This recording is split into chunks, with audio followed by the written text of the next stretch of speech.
Charge घेतला का त्याबद्दल सांगा. एक आहे की ज्या क्षणी राज्यपाल महोदयांनी आमचे आदरणीय मुख्यमंत्री शिंदेसाहेब यांना शपथ दिली त्या दिवशीच त्यांनी चार्ज घेतलेला आहे. त्याच दिवशी रात्री येऊन त्यांनी आपली पहिली कॅबिनेटसुद्धा घेतली आणि त्याच्यामुळे आज ते आपल्या कार्यालयामध्ये दाखल झालेले आहेत. आणि आपली जी संस्कृती असते त्याप्रमाणे आपण देवाची प्रार्थना करून देवाचे आशीर्वाद घेऊन आपल्या केबिनमध्ये जात असतो. आज ही केबिन सर्वसामान्य नागरिकांसाठी खुली झालेली आहे. आमच्यासाठी प्रत्येक कुठल्याही मुख्यमंत्री कार्यालयामध्ये चला तुम्ही भारतामध्ये तर बाहेर एक केबिन असते राखीव आणि त्याच्यावर लिहिलेलं असतं आमदार आणि खासदारांसाठी राखीव. आणि आम्हाला आनंद आहे की आमच्यासाठी राखीव असलेल्या केबिनमध्ये खूप वर्षानंतर आम्ही पहिल्यांदा जातोय आणि तिथं थांबून मुख्यमंत्र्यांची भेट घेतोय. याचा एक सुखद अनुभव लोकप्रतिनिधींना जसा आला तसाच तो महाराष्ट्राच्या जनतेला सुद्धा येईल याची मला खात्री आहे. आज अत्यंत महत्त्वाची अशी मीटिंग आदरणीय आमच्या मुख्यमंत्री महोदयांची व्हिडिओ कॉन्फरन्सिंगद्वारा आदरणीय सीतारामन मॅडमची आहे आणि त्याच्यामध्ये सुद्धा महाराष्ट्रासाठी काहीतरी ते निश्चितपणे मिळवतील याची आम्हाला खात्री आहे. एक गोष्ट अशी आहे की आत्ता मी त्यांच्याशी चर्चा करत होतो आणि चर्चा करत असताना ते सर्वसामान्य माणसाचा कसा विचार करतात त्याचं मी एक छोटंसं उदाहरण तुम्हाला सांगतो की आत्ता माझी चर्चा झाली 1 मिनिटापूर्वी आणि त्याच्यामध्ये रिक्षावाला म्हणून हिणवणारी जी लोकं कशी असतात. आणि साहेबांनी मला असं म्हणाले की आपल्याकडे एस-टी स्टँड असतात आणि एस-टी स्टँडवरून प्रवासी उतरला की तो रिक्षामध्ये बसून आपापल्या घरी जातो. म्हणजे दोघं एकामेकाशी संबंधित आहे. परंतु एस-टीतून लोक येतात त्यांना मात्र छान आगार असतो. मात्र ते रिक्षावाले बाहेर तळमळत उभे असतात. उन्हामध्ये रिक्षा असतात, रिक्षा तापलेल्या असतात, त्याच्यामध्येच ते बसलेले असतात. आपल्याला तात्पुरता का होईना त्यांना असा निवारा छोटासा एस-टीच्या आवारामध्ये करून देता येईल का हा सुद्धा विचार त्यांच्यामध्ये येऊ शकतो. त्याच्यासाठी तो वेगळा प्लान आता ते बनवणार आहेत, योजना बनवणार आहेत. परंतु हा फरक असतो की रिक्षावाला म्हणून हिणवण्यामध्ये आणि रिक्षावाल्यांची दुःख समजणाऱ्यामध्ये हा फरक असतो आणि तो फरक महाराष्ट्राच्या जनतेला जाणवेल एवढंच या निमित्ताने त्यांना शुभेच्छा देताना मी सांगितलं. आशीर्वाद घ्यायला जसं आम्ही एक मोठी लढाई आज जिंकलेलो आहेत मी सुद्धा आता शिर्डीला निघालो साईबाबांचे आशीर्वाद घ्यायला. शेवटी आम्ही देवाला मानणारी लोक आहोत. आम्ही देवाकडे प्रार्थना करताना नेहमी महाराष्ट्राच्या जनतेसाठी प्रार्थना करतो. एक मोठं संकट महाराष्ट्रावर येऊ घातलेलं आहे ते आपलं रेड अलर्ट सगळीकडे पावसाचे जारी केलेले आहेत आणि अशा परिस्थितीमध्ये एक मुख्यमंत्री की ज्यांनी प्रत्येक पालक सचिवाला त्या जिल्ह्यामध्ये पाठवलेलं आहे तिथला आढावा घ्यायला तिथल्या लोकांना दिलासा द्यायला. म्हणून याच्या पुढे येणारे शासन हे सर्वसामान्य लोकांचं आहे आणि सर्वसामान्य दिलासा देणारे शासन आहे. आणि मी तुम्हाला सांगतो की अतिशय ज्येष्ठ अशा सनदी अधिकाऱ्यांचा मला फोन आला दिल्लीवरून. म्हणजे अनेक लोकांशी चांगले संबंध आहेत. त्यांनी माझं अभिनंदन एवढ्यासाठीच केलं की तुम्ही आमदारांनी जी लढाई दिली ती महाराष्ट्राच्या हितासाठी होती. महाराष्ट्राचा गाडा आता पुन्हा एकदा रुळावर येईल आणि महाराष्ट्राची जी पास्ट ग्लोरी ते मला पास्ट ग्लोरी म्हणाले इंग्लिशमध्ये म्हणजे महाराष्ट्राचं गतवैभव आता पुन्हा एकदा महाराष्ट्राला प्राप्त होईल. ही प्रत्येक महाराष्ट्रावर प्रेम करणाऱ्या माणसाची भावना आहे, व्यक्तीची भावना आहे. भारतामध्ये कुठेही राहो त्यांची भावना आहे आणि ती भावना याच्यामधून दिसली मला. एवढंच मला ह्या ठिकाणी सांगतो. आता तुम्ही म्हणालात काही वेळापूर्वी की मुख्यमंत्री दालनात जाऊन मुख्यमंत्र्यांना भेटण्याचा आनंद झाला. याच्या आधी हा आनंद पासून वंचित होते तुम्ही? हे बघा मी अनेक मुख्यमंत्री महोदयांबरोबर काम केलं. आता मी 13-14 वर्ष आमदार आहे. तर एक गोष्ट लक्षात घ्या मी कधी जाऊ शकत होतो वर्षावर कधी जाऊ शकतो असं मग ते विलासराव देशमुख असून दे अशोकराव चव्हाण असून दे कोणी मुख्यमंत्री असून दे आम्ही जाऊ शकत होतो. हे कसं असतं की ही एक मोकळीक असते आमदार खासदारांना फक्त की ते जाऊ शकतात आणि ते का जाऊ शकतात तर ते लाखो लोकांचे प्रतिनिधी असतात म्हणून त्यांचा मान त्यांना मिळाला पाहिजे.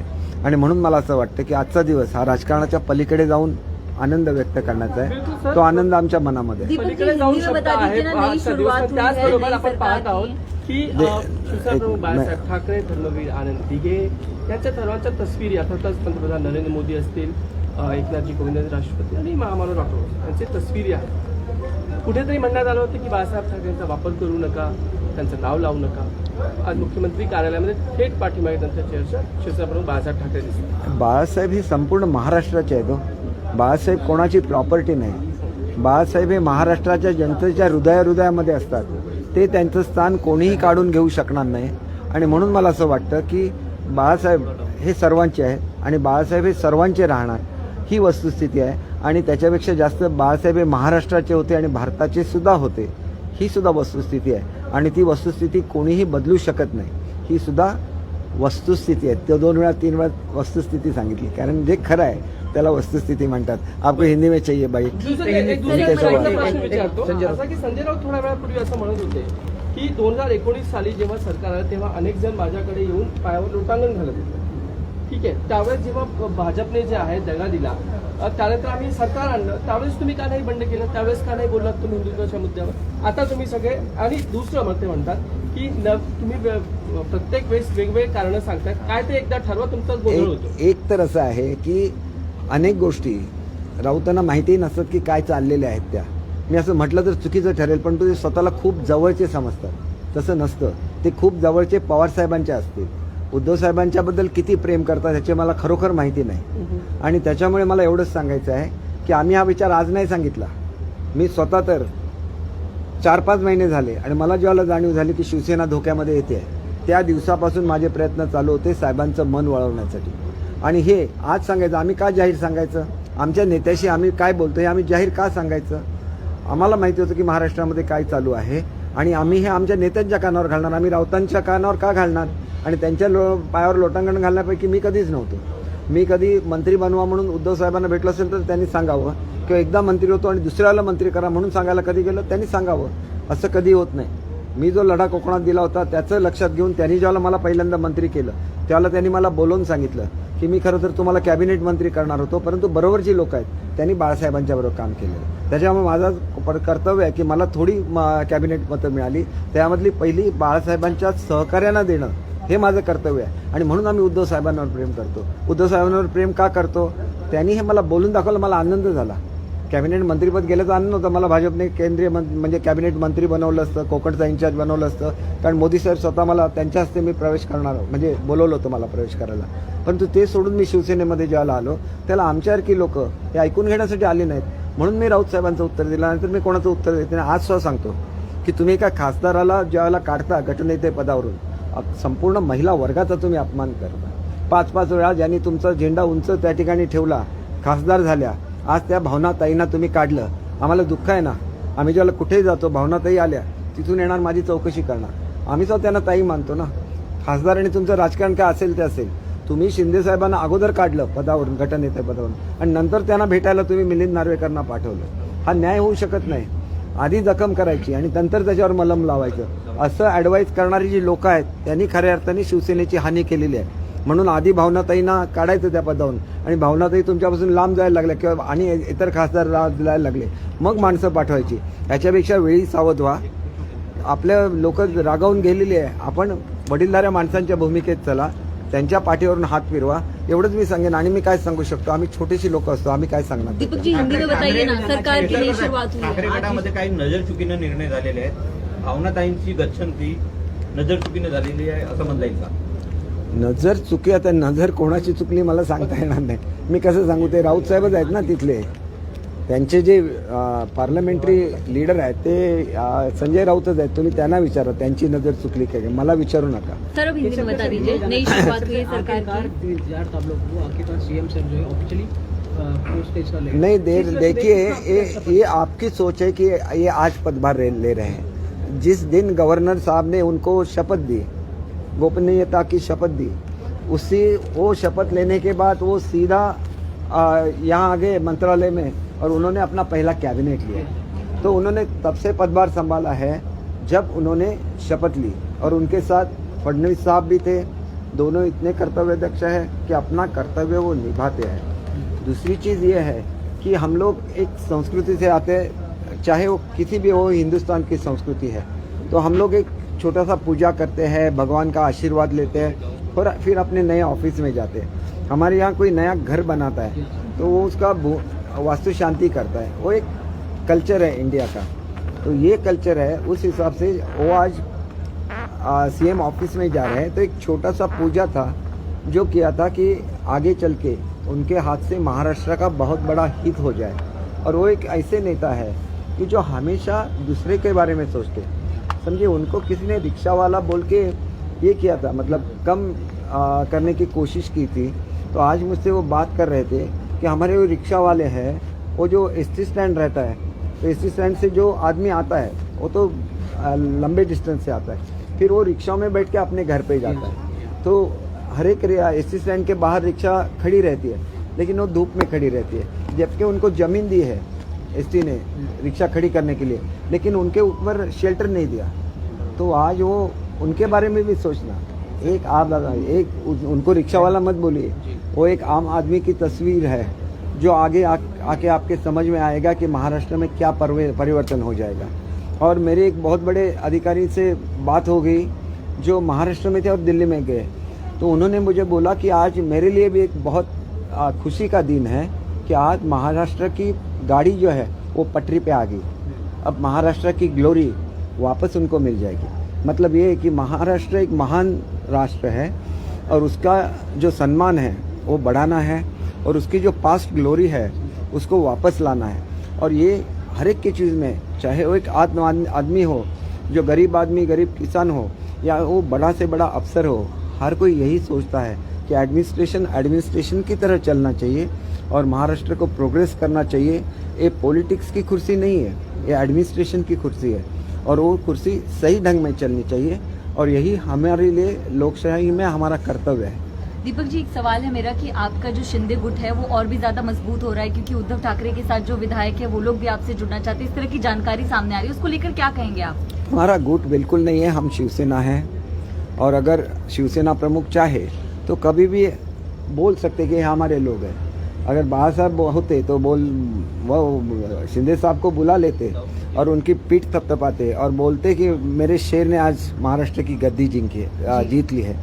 ये उनका बड़ा हृदय था, तो बड़ा हृदय होना भी एक महाराष्ट्र की खासियत है, वो बड़ा हृदय दिखाना चाहिए। सर, कुछ जो विधायक है वो भी आप लोगों के संपर्क में हैं क्या, जो बाकी अभी तक नहीं? देखिए, हम ऐसा कभी, शिंदे साहब ने भी कभी भी ऐसी कोशिश नहीं की है, लेकिन आपने देखा कि एक MP है राहुल शेवाले जी, उन्होंने एक खत लिखा उद्धव साहब को कि हमें बीजेपी के जो कैंडिडेट है, हमारे जो मुर्मू मैडम है जो खड़ी हुई है, वो उनको राष्ट्रपति के लिए वोट करना चाहिए। देखिए, ये भावना है एक आदिवासी महिला के लिए, जो हर किसी की भावना होनी चाहिए, ना कि उन्होंने बोलना चाहिए। हर MP ने वो वोट भी डालना चाहिए। और अगर बाला साहब होते तो बाला साहब बोलते कि चाहे कुछ भी हो, आज हम इनको ही वोट डालेंगे। इसको बाला साहब बोलते हैं, इसीलिए बाला साहब का फोटो हर जगह पे रहता है। सर, आज संजय राउत ने एक बार फिर बयान दिया, उन्होंने कहा कि अगर शिवसेना जो है अगर बीजेपी से जाना तो 2019 में क्यों नहीं किया, क्या वजह? वो उसका जवाब उनको देना पड़ेगा। आपने जो इलेक्शन लड़ा था वो सेना बीजेपी युति अलायंस करके आपने लड़ा था, फिर आप क्यों गए? और आप बोलते कि आप उस आघाड़ी के शिल्पकार हैं, तो आप ही जिम्मेदार है उसके लिए। आप खुद को शिल्पकार बोलते तो आप ही जिम्मेदार है। भावना गौरी को लेकर जो कार्रवाई की गई है उसको लेकर क्या कहेंगे? देखिए, एक ऐसा है कि भावना जी को मैंने बहुत करीब से काम करते हुए देखा है। ये पहली हमारी लेडी MLA थी, तो आज सब महिला वर्ग जो है उनका अपमान हो गया है। महाराष्ट्र ऐसा राज्य है कि जिसने पहला महिला धोरण दिया महिलाओं के लिए, और उसी राज्य में अगर हमारे एक MP को, जो महिला MP है, उसको पद से निकाला जाता है तो वो समस्त महिला वर्ग का अपमान है, ऐसे मैं खुद सोचता हूँ। उनको बुलाना चाहिए था, उनके साथ बात करनी चाहिए थी, ये तरीका नहीं होता। देखिए, शिंदे साहब को पहले निकाल दिया और फिर उनके पास मिलने के लिए आदमी भेज दिए, तो आप पहले जख्म बनाते हैं और फिर उसमें मलहम लगाते हैं। यही वो शायद राउत जी, वो उनके लीडर है, वो उनको बताते होंगे कि पहले जख्म बनाओ तो उनको मलहम की ज़रूरत लगेगी, फिर आप मलहम भेज दो। ऐसे रहता है, फिर ऑइंटमेंट भेज दो, वो जो उनको वुंड हुई है उसको हील करने के लिए। ऐसे नहीं होता है। आप लोगों के दिल जीतिए, और दिल जीतेंगे तो आप पूरी दुनिया जीत सकते हैं। प्यार से दुनिया जीती जा सकती है। ये मान के चले कि आपका बयान जो आप कह रहे दिल जीतने का, क्या उद्धव ठाकरे ने लोगों का दिल नहीं जीता? जो मुख्यमंत्री थे, लोग काफी निराश थे। देखिए, उन्होंने लोगों का जरूर मन जीत लिया जब वो कोरोना के अगेंस्ट फाइट कर रहे थे, क्योंकि देखिए उन पे हार्ट सर्जरीज हो गई है और उनके लिए कोरोना काल में काम करना बहुत मुश्किल था। उस मुश्किल में भी उन्होंने जो काम किया, इसके लिए पूरे भारतवर्ष ने उनकी सराहना की। तो मैंने कहाँ बोला कि उन्होंने अच्छा काम नहीं किया? एक ही काम नहीं रहता है, काम बहुत सारे रहते हैं और वो बहुत सारे काम अलग अलग सेक्टर के रहते हैं। कोई किसान का काम रहता है, कोई मजदूर का काम रहता है, कोई शहरी लोग हैं उनका काम रहता है, तो अलग अलग सेक्टर्स है। तो उनके लिए जब काम करना है तो आपको लोगों को मिलना पड़ता है, बहुत सारे लोगों से इंटरेक्ट करना पड़ता है।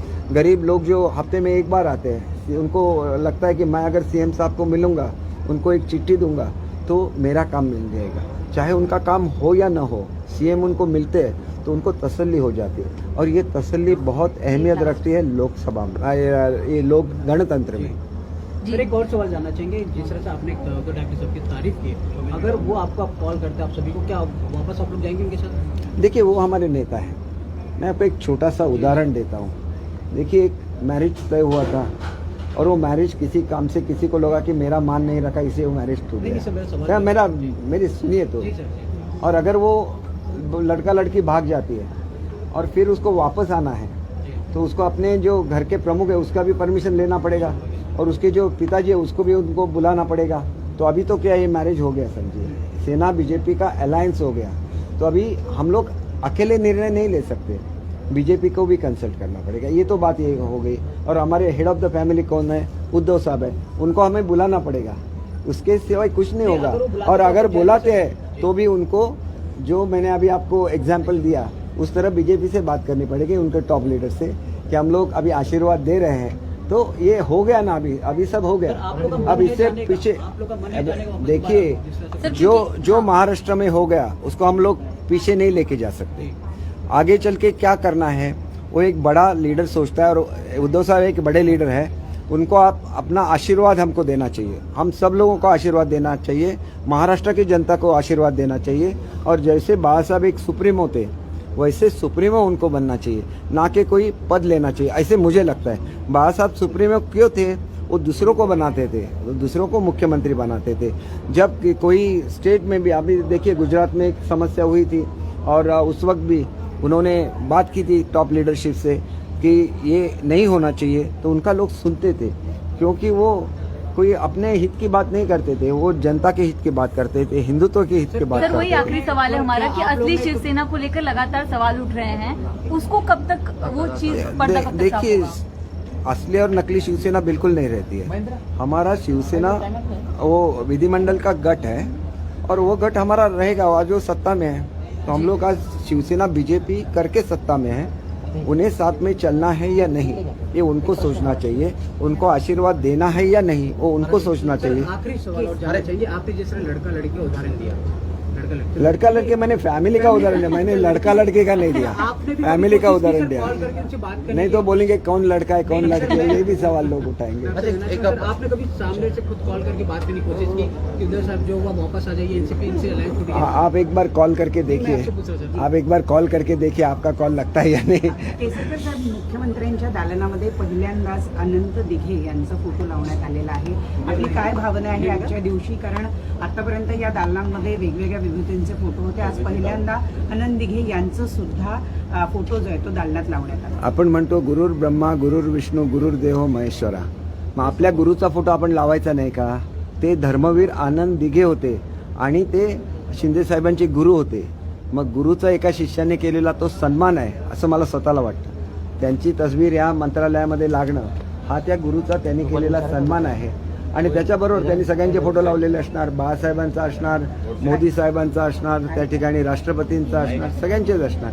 त्याच्यामुळे तो एक गुरुचा शिष्याने केलेला सन्मान आहे असं मी स्वतः समजतो। साहेब, शेवटचा प्रश्न, उद्धव साहेबांनी तुम्हाला सर्वांना परत बोलवलं, तर यावरती तुमची आता भूमिका काय असणार हे मराठी सांगा। अहो, भूमिका मी तुम्हाला एवढंच सांगितलं की आपण ज्याला एखाद्या कुटुंबामध्ये असा प्रसंग येतो, आणि आता काय झालेलं आहे की आम्ही ऑलरेडी सत्तेमध्ये शिंदेसाहेब आले, त्यांच्याबरोबरचे सगळे हे आणि बीजेपी एकत्र आले, म्हणजे नवीन एक कुटुंब तयार झालं। आता या कुटुंबामध्ये जर परत जायचं असेल तर त्या कुटुंबामधले आज आम्ही एकटे नाही आहोत, आमच्याबरोबर बीजेपी सुद्धा आहेत। आम्हाला बोलवताना त्यांना बीजेपीशी सुद्धा चर्चा करायला लागेल, आम्हाला आशीर्वाद द्यायला लागेल, आणि जे कोण असं मध्यंतरी हे का घडलं आणि त्याला जे लोक जबाबदार आहेत त्यांना कुठेतरी, तुम्ही असं म्हणत नाही की शिवसेनेतून काढून टाका, पण त्यांना थोडं तरी बाजूला ठेवा। नाहीतर अनेक लोक अशी आहेत की जे आम्ही ज्याला आमची कामं घेऊन यायचो त्याला काही लोक यायचे आणि सांगायचे तुम्ही आमच्याकडे ही कामे द्या, आम्ही ते उद्धव साहेबांना सांगतो। त्याच्यासाठी आम्ही आमदार नाही झालो। आमदार म्हणून आमचा अधिकार कोणाचा आहे? तर आमचे मुख्यमंत्री आमचे प्रतिनिधी असतात।